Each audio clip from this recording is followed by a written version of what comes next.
நாட்களில் இயேசுவின் சீஷர்கள் என்றால் யார்? அவருடைய சீஷராய் மாறுகிற அனுபவத்தை குறித்து தியானித்து கொண்டு வருகிறோம். நம்மை வெறுத்து சிலுவை எடுத்துக்கொண்டு இயேசுவின் அடிச்சுவட்டில் நடக்கிறவர்கள்தான் சீஷர்கள். இயேசுவை பின்பற்றுகிற அவரை ஏற்றுக்கொண்ட ஒவ்வொரும் சீஷிகளாக நம்ம மாறித்தான் ஆக வேண்டும். வேதத்திலே தெளிவாய் அதை சொல்லப்பட்டிருக்கிறதை பார்க்கிறோம். இனிமேல் நான் விசுவாசின்னு சொல்லி கொண்டிருக்கக்கூடாது. அந்த நிலைமையிலிருந்து சீஷி என்கிற நிலைமைக்கு வரணும். அப்போ அதை பற்றி நம்ம தியானித்து கொண்டு வருகிறோம். அப்போ இயேசுவின் அடிச்சுவட்டுகளில் நடப்பதென்றால் இயேசுவை போல வாழ்வதற்கு நம்ம அர்ப்பணித்து கொள்ளுவது. அதை குறித்து தான் தொடர்ச்சியாக தியானிக்கிறோம். இயேசுவை போல அன்பு, அதை தியானித்து அதுக்காக நம்ம ஜெபம் செய்கிறோம். இயேசு கிறிஸ்துவை போல குற்றமற்ற ஒரு வாழ்க்கை, அந்த மாதிரி ஒரு வாழ்க்கை வாழ நம்ம அர்ப்பணித்து கொள்ள வேண்டும் என்று அதை தியானித்து ஜெபித்தோம். மூன்றாவது, இன்றைக்கு இயேசுவில் இருந்து நம்ம கற்றுக்கொள்ள போகிற ஒரு காரியம் இயேசுவை போல பரிசுத்தம், ஹோலினஸ் லைக் ஜீசஸ். 1 பேதுரு 1:15-16 பாருங்க. உங்களை அழைத்தவர் பரிசுத்தராய் இருக்கிறது போல நீங்களும் உங்கள் நடக்கைகள் எல்லாவற்றிலேயும் பரிசுத்தராய் இருங்கள். நான் பரிசுத்தர், ஆகையால் நீங்களும் பரிசுத்தராய் இருங்கள் என்று எழுதியிருக்கிறதே. அப்போ நம்ம இயேசு கிறிஸ்து பரிசுத்தமான ஒரு வாழ்க்கை வாழ்ந்தவர். அதில் நாம் இயேசுவை பின்பற்ற வேண்டும். அவர் எப்படி பரிசுத்தமாய் வாழ்ந்தார் என்பதை தியானித்து அந்த பரிசுத்தத்தை நம்முடைய உள்ளம் வாஞ்சிக்க வேண்டும். முதலாவது, நாம் அது மாதிரிலாம் வாழ முடியாது, இயேசு போலலாம் வாழ முடியாது, இயேசுவால் மாற முடியாது அப்படி நான் சொல்லவில்லை. இயேசுவா யாருமே மாற முடியாது. அதனால் அவரை போல வாழுவதற்கு நம்ம அர்ப்பணித்து கொள்ளணும். அப்போது அவருடைய சாயல் நம்மளே உருவாக ஆவியானவர் நமக்கு உதவி செய்வார்.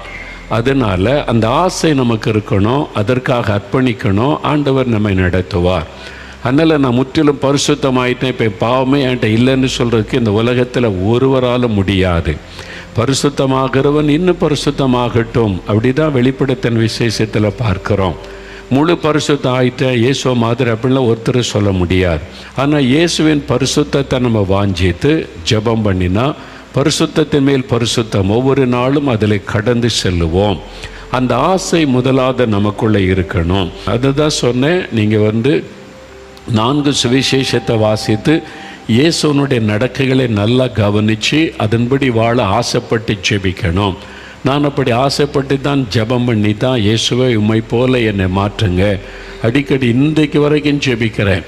நான் ஊழியத்துக்கு ஆரம்பித்து 45 வருஷம் கடந்தாலும் இன்றைக்கும் அப்படி ஜெபிக்கிறேன். நான் முற்றும் தேறிட்டேனா இல்லை, இன்னும் நான் பரிசுத்தம் அடையணும்னு வாஞ்சிக்கிறேன், ஜெபிக்கிறேன். ஆண்டவர் நடத்துகிறார். இதுதான் உண்மையான ஒரு காரியம். சரி, பரிசுத்தம்னா என்ன? ஒவ்வொருவரும் ஒவ்வொரு கான்செப்ட் வச்சுருக்காங்க. பீடி சீர் பிடிக்கிறதில்ல, குடிக்கிறதில்ல, விபச்சாரம் செய்வதில்லை, அது செய்கிறதில்ல, பரிசுத்தமாக இருக்கிறேன் அப்படி சொல்கிறவங்க உண்டு. நான் அதை செய்கிறதில்ல, ட்ரெஸ்ஸெல்லாம் அப்படி தான் பண்ணுவேன், அதனால் அந்த உலக ஆசை கிடையாது, பரிசுத்தம். ஒவ்வொருத்தருக்கும் ஒவ்வொரு கான்செப்ட் பரிசுத்தத்தை குறித்து. அது ஒவ்வொரு மனத்தில், ஒவ்வொரு தேசத்தில் ஒவ்வொரு மாதிரி இருக்குது. இன்னொரு நாட்டுக்கு போனால் அது வேறு மாதிரி. அங்குள்ள இயேசுவினுடைய பின்பற்றக்கூடிய சீஷர்கள், ஆவிக்குரிய சபைகள் என்று சொல்லுகிற அபிஷேகமற்ற சபையில் கூட அவங்க வித்தியாசமாய் பரிசுத்தத்தை பற்றி சொல்லுவதை பார்க்கிறோம். நாட்டுக்கு நாடு, சபைக்கு சபை அது வித்தியாசமாய் போதிக்கப்படுகிறது. ஆனால் உண்மையாக அதனுடைய காரியம் என்னன்னா, சிம்பிளாக அவங்களுக்கு சொல்லித்தரேன். வேத வசனத்தின்படி வாழ்வது தான் பரிசுத்தம். அவ்வளோதான், ரொம்ப சிம்பிள். வேத வசனத்தின்படி வாழ்வதுதான் பரிசுத்தம். நம்ம எப்படி வாழணும்னு ஆண்டவர் எழுதி கொடுத்துருக்கிறார்ல, அதன்படி வாழ நம்ம அர்ப்பணித்து அதன்படி வாழ ஒப்பு கொடுத்து பிரயாசப்படுறோம். பார்த்தீங்களா? அதற்கு ஆவியானவர் நமக்கு உதவி செய்வார். நம்ம ஒப்பு கொடுத்து பிரயாசப்படும் போது ஹெல்ப் பண்ணுவார். இதுதான் பரிசுத்தம். ரொம்ப சிம்பிள். பரிசுத்தம்னா என்ன? வசனத்தின்படி வாழ்வது.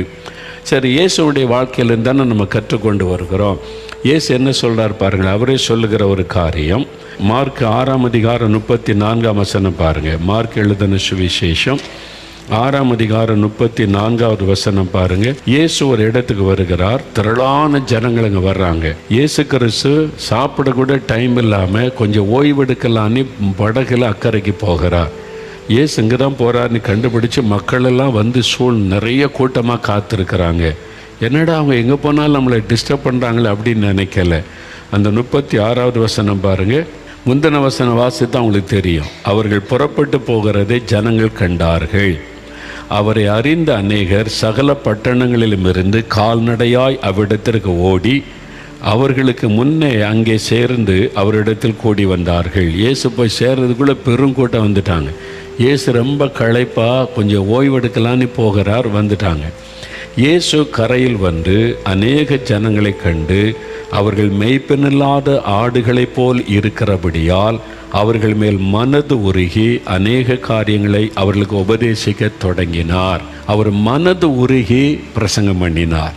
மனது உருகி அவளுக்கு உபதேசம் பண்ணினார்னு பார்க்குறோம். எனக்கு எல்லாம் தெரியும், வாங்க உட்காருங்க, நான் சொல்கிறேன்னு சொல்ல, ஜனங்கள் மேலே மனதுருக்கத்தோடு அவர் பிரசங்கித்தார் என்று பார்க்கிறோம். மத்தேயு 14ஆம் அதிகாரம் 14ஆம் வசனம் பாருங்கள். இயேசு கிறிஸ்து திரளான ஜனங்களை கண்டபோது மனது உருகி அவர்களில் வியாதியஸ்தராக இருந்தவர்களை சுஸ்தமாக்கினார். ஏன் அவர் வியாதியஸ்தரை குணமாக்கினார்? என்கிட்ட வல்லமை இருக்குது, வர இருக்குது, பாருங்கள், நான் எந்த வியாதியை குணமாக்குவேன், எந்த வியாதியை கொண்டு வாங்க. இயேசு அப்படி எந்த இடத்துலையுமே சொல்லவில்லை. நல்ல கவனிங்க, இயேசுவை பின்பற்றி தான் நடக்கணும். அவர் வந்து மக்கள்கிட்ட சேலஞ்ச் பண்ணி எனி டிசீஸ் கம், நீ கொண்டு வா, நான் சுகமாக்கி காமிக்கிறேன், அப்படிலாம் இயேசு சொல்லவே இல்லை. ஏன் சுகமாக்கினார்? ஜனங்களை பார்க்குறார், வியாதியில் கஷ்டப்படுவதை பார்த்து மனது உருகி, அவர் மனதுருகித்தான் அவளுக்கு சுகம் கொடுத்தான்னு வேதத்தில் சொல்லப்பட்டிருக்கிறார்.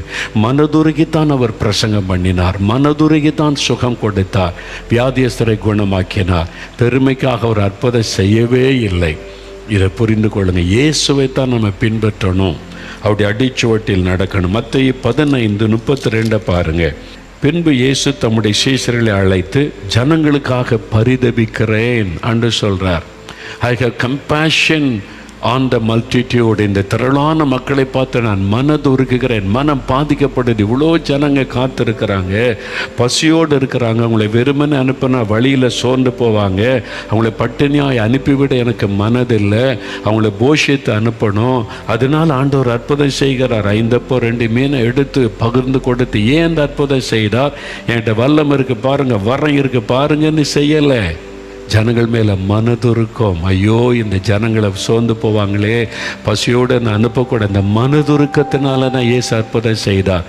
மனதுருகி பிரசங்கம் பண்ணினார், மனதுருகி வியாதியஸ்தரை குணமாக்கினார், மனதுருகி அற்புதம் செய்து அவங்களுக்கு உணவளித்து அவளை மகிழ்வித்தார். எல்லாமே மனதுருக்கம். இந்த இயேசுடைய மனதுருக்கம் எனக்கு வேணும் அப்படின்னு தான் நான் அடிக்கடி செபிக்கிறாரு. அன்பு வேறு, மனதுருக்கம் வேறு.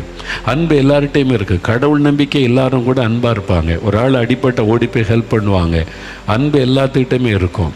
அன்பு இல்லாதவங்க யாருமே கிடையாது. மிருகத்துக்கு கூட அன்பு இருக்கும், பறவைகளுக்கு அன்பு இருக்கும். வெளிப்படுத்துதலில் பல சம்பவங்கள் பார்க்குறோம். மனதுருக்கம் என்பது வேறு, அன்பு வேற. மனதுருக்கம் என்பது ஒரு மனிதன் பாதிக்கப்பட்டதை பார்த்தா தானே பாதிக்கப்பட்ட ஒரு உணர்வு உண்டாகும்.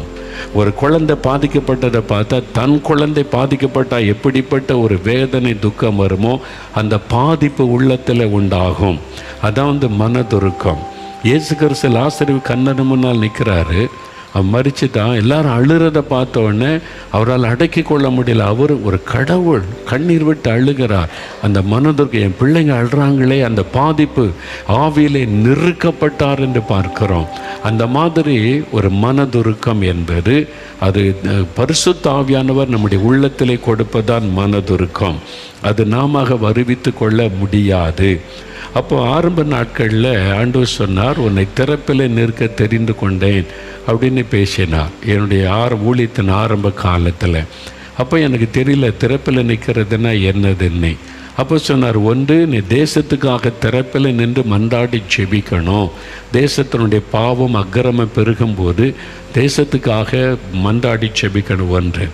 ரெண்டாவது சொன்னார், ஜனங்களை பாரு, வியாதியில், சாபத்தில், பிசாசுக்கட்டில் கஷ்டப்படுறாங்க, வேதனைப்படுறாங்க, அந்த மக்களுக்காக நீ திறப்பில் நின்று மன்றாடி செபிக்கணும்னார். அப்போ நான் சொன்னேன், அது ரொம்ப கஷ்டம் ஆண்டவரே, மாதிரி மன்றாடி செபிக்கணும் அப்படின்னு சொன்னால் அதுக்கு மனதுருக்கம் வேணுமே. நீங்கள் மனதுருக்கி தான் நான் மக்களுக்கு அற்புதம் செய்றீங்க. அந்த மனதுருக்கம் இல்லாமல் நான் எப்படி இந்த மக்களுக்காக அப்படிலாம் செபிக்க முடியும்? அப்போ எனக்கு மனதுருக்கம் தாங்கன்னு நான் ஜெபம் பண்ணேன். அப்போ 78 அந்த 80கள் ஆரம்பத்தில் 78 ஊழி ஆரம்பித்த ஆரம்பத்துலலாம் அப்போ ஆண்டவர் அதை எனக்கு கற்றுக் கொடுத்தார். ராத்திரியில் எங்கள் வீட்டில் இப்போ எனக்கு திருமணம் ஆகலை, தனியாக எனக்கு ஒரு ரூம் அங்கே நான் ஜெபம் பண்ணுவேன். ராத்திரியில் பார்த்திங்கன்னா திடீர்னு ஆண்டவர் ஜெபிக்க தூண்டுவார். நான் ஜெபிக்க ஆரம்பித்தா முழங்காலில் நின்று நடந்து கொண்டு ஜெபிப்பேன், முழங்கால் நின்று ஜெபம் பண்ணுவேன். அப்போது தேவன் சில காட்சிகளை தரிசனத்தில் காண்பிப்பார். அங்கே வியாதி படுக்கையில் ஒருத்தர் அப்படியே கஷ்டப்பட்டு மரண போராட்டத்தில் வேதனைப்பட்டுக்கிட்டு இருப்பாங்க, குடும்பத்தாலாம் சுற்றி நின்று அழுது கொண்டு இருப்பாங்க. அந்த தரிசனத்தில் அது யாருன்னு தெரியாது, எங்கன்னு தெரியாது, ஆனால் கண் முன்னால் எனக்கு பிரத்யட்சமாக தெரியும். அதை பார்த்தா கண்ணால் பார்க்கறதுனால ஒரு பாரம் உண்டாகும். யார் ஆண்டவரை, என்ன ஆண்டவரை, என்ன இவங்களுக்காக ஜெபம் பண்ணேன், பாவம் கஷ்டப்படுறாங்களே அவளுக்காக மன்றாடி ஜெபம் பண்ணேன். நான் ஜெபிக்கிற ஆண்டவரை முழங்கால் படியிட்டா ஆவியானவர் என் மேலே இறங்குவார். அப்போ என் கண்ணிலேருந்து கண்ணீராக ஒரு அழுது ஜெபிப்பேன். அவங்க யாருன்னே தெரியாது, எங்கே இருக்காங்கன்னே தெரியாது. நான் அழுது ஜெபம் பண்ணுவேன். அது என்னால் வந்தது இல்லை, ஆவியானவர் என்னை உருவாக்கினார். திறப்பில் நின்று ஜெபிக்க என்னை அவர் பல இரவுகள் அப்படி உருவாக்கினார்.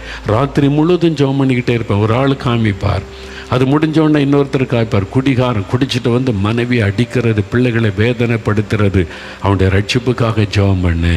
கண்ணால் பார்க்கறதுனால அந்த மனைவி படுகிற வேதனை, பிள்ளைகள் படுற வேதனை இருதயத்தை பாதிக்கும். ஆண்டவரே அந்த ஆத்மாவை ரட்சிங்க, அந்த மனுஷனை ரட்சிங்க ஆண்டவரே. அந்த மனைவி அந்த பிள்ளைகளை நினைத்தார்கள், அந்த கண்ணீராக வரும், அழுகையாக வரும். அந்நிய பாஷையில் ஜெபம் பண்ணுவேன், அழுதுகிட்டே ஜெபம் பண்ணுவேன். சில சமயம் ஒரே ஆளுக்கு 1 மணி நேரம் அழுதுகிட்டே இருந்திருக்கிறேன். எனக்கே அது வினோதமாக இருந்துச்சு. நான் ஏன் இப்படிலாம் ஜெபிக்கிறேன், என்ன நடக்குது? ஆவியானவர் என்னை உருவாக்கினார். அந்த மனதுருக்கத்தை தாருன்னு கேட்டதுனால அந்த மனதுருக்கத்தை எனக்கு தருவதற்கு ஆண்டவர் அப்படி நடத்தினார். இது மாதிரி பல தரிசனங்கள் ஒரு சமய ஆண்டவர் காண்பித்தார். கோடிக்கணக்கான மக்கள் கை வைத்து இருக்கிறாங்க, கையில் சங்கிலிகள் கட்டப்பட்டிருக்கு, அப்படியே மக்கள் கதறாங்க, யார் என்னை விடுதலை ஆக்குவா, யார் எனக்கு விடுதலை தருவா? அழுகையின் சத்தம், கூக்குரலின் சத்தம். ஆண்டவர் சொல்கிறார், உன் தேசத்தின் மக்கள் பாவத்துக்கும் சாபத்துக்கும் பிசாசுக்கு அடிமைப்பட்டு கதறுவதை பாரு, இந்த மக்களுடைய குரலை கேளு, இந்த மக்களுக்காக ஜெபம் பண்ணு. கண்ணால் அது பார்க்குறதும் அந்த காட்சி, வெறும் கைகள் கட்டப்பட்டு குரல் கேட்கும், அப்படியே கதறுகிற சத்தம். ஐயோ எனக்கு யார் விடுதலை தருவார், யார் விடுதலை தருவார்? அந்த கதறுதல் இருதயத்தை பிள்ளிஞ்சிரும். அப்போ ஜெபிக்கும் ஒரு ஆவியானவர் இறங்குவார். அழுதழுது ஆண்டவரை என் மக்களுக்காக ஜெபிக்கிறேன், இந்திய மக்கள் விடுதலை பெறணும், ரட்சிக்கப்படணும், அவங்களுக்கு இறக்க செய்யன்னு ஜெபிச்சார். இந்த மாதிரி பல இரவுகள் சில சமயம் ராத்திரி முழுதாண்டவர் ஜெபிக்க வைப்பார். நான் கேட்டேன், எனக்கு மனதுரு அப்படி தான் கர்த்தர் என்னை உருவாக்கி அந்த மனதுருக்கத்தை எனக்கு தந்தார். ஒரே நாளோட முடியலை. இன்றைக்கும் நான் பிரசங்கம் பண்ணும்போது அந்த மனதுருக்கத்தை ஆண்டவரேன்னு ஜெபம் பண்ணுவேன். உம்முடைய மனதுருக்கம் எனக்கு வேணும். நான் பேருக்காக ஜெபிக்க பிரசங்கம் பண்ணக்கூடாது, ஜெபிக்கக்கூடிய மனதுருக்கத்தை தாரும். அதனால தான் கண்ணீர் வருது. அது ஆவியானவருடைய கண்ணீர், நான் எல்லாம் வடிக்க முடியாது. ஆவியானவர் அந்த பாரத்தை உண்டாக்கி அந்த பாரத்தோடு ஜெபிக்க வரும்போது கண்ணீர். இதை பரிகாசம் பண்ணுறதுக்கு சிலர் இருக்கிறாங்க. அது எனக்கு சந்தோஷம்தான். ஏன்னா நான் அழலை, ஆவியானவர் அந்த பாரத்தை கொடுத்து கண்ணீரோடு ஜெபிக்க வைக்கிறார். இயேசு கண்ணீர் விட்டார்ல, அது மாதிரி பவுல் மிகுந்த கண்ணீரோடு ஊழியம் செய்தார்னு எழுதி வச்சிருக்கிறார்ல, அந்த மாதிரி தான் ஆண்டவர் அந்த பாரத்தை உண்டாக்கினார். அப்போ இந்த மனதுருக்கம் ஊழியம் செய்கிற எல்லாருக்குமே வேணும். மற்றவங்களுக்காக ஜெபிக்கிற எல்லாருக்கும் இந்த மனதுருக்கம் வேணும். அந்த மனதுருக்கம் வந்துட்டால் உங்களுடைய ஜெப வித்தியாசமாக மாறிடும்.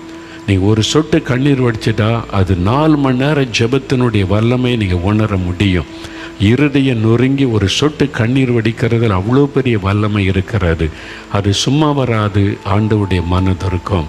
இப்போ ஜெபிக்கணும், இயேசுவே என்னை உம்மை போல மாற்றுங்க, எனக்கு இந்த மனதுருக்கம் தாங்க. எத்தனை பேர் விரும்புகிறீங்க? இருதயத்தில் கை வைங்க. அப்படி இருதயத்தில் கை வச்சு, இயேசுவே எனக்கு இந்த மனதுருக்கத்தை தாங்க, உம்முடைய மனதுருக்கம் எனக்கு வேணும், உம்மை போல பரிசுத்தம் வேணும், உம்மை போல மனதுருக்கம் வேணும், உம்மை போல என்னை மாற்றுங்க ஆண்டவரே, எனக்கு அந்த பாரம் தாங்க. என் கிராமத்தின் மக்கள், என் தெருவில் இருக்கிற மக்கள், என் சொந்தக்காரங்க, என் கூட வேலை பார்க்குறவங்க, என் இந்திய மக்களை குறித்த பாரம் தாங்க. எவ்வளோ பேர் வியாதியில் வேதனையில் கஷ்டப்படுறாங்களே, அவங்களை குறித்த மனதுருக்கத்தை எனக்கு தாங்க. பாவத்தில் அழிகிறாங்களே, அவங்களை குறித்த மனதுருக்கத்தை தாங்க. நானும் அப்படி ஜெபிக்கணும். கேளுங்க ஆண்டவரே, இந்த குட்டி பிள்ளைக்கு கொடுங்க அந்த மனதுருக்கத்தின் ஆவியை கொடுங்க. இந்த வாலிப தம்பிக்கு, வாலிப மகளுக்கு இந்த மனதுருக்கத்தின் ஆவியை கொடுங்க.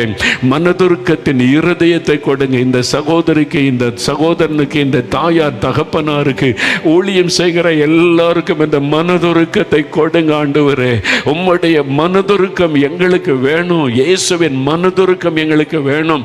உம்மை போல பரிசுத்தம், உம்மை போல மனதுருக்கம் எங்களுக்கு வேணும். எங்களை அப்படி மாற்றும். எனக்கு அப்படி வேண்டும் என்று ஜெபிக்கிற ஒவ்வொருவர் மேல் ஆவியானுடைய வல்லமை இறங்கட்டும். அந்த மனதுருக்கத்தினால் நிரப்பி ஆட்கொள்ளும். இயேசு கிறிஸ்துவின் நாமத்தில் ஜெபிக்கிறோம் பிதாவே. ஆமென். ஆமென்.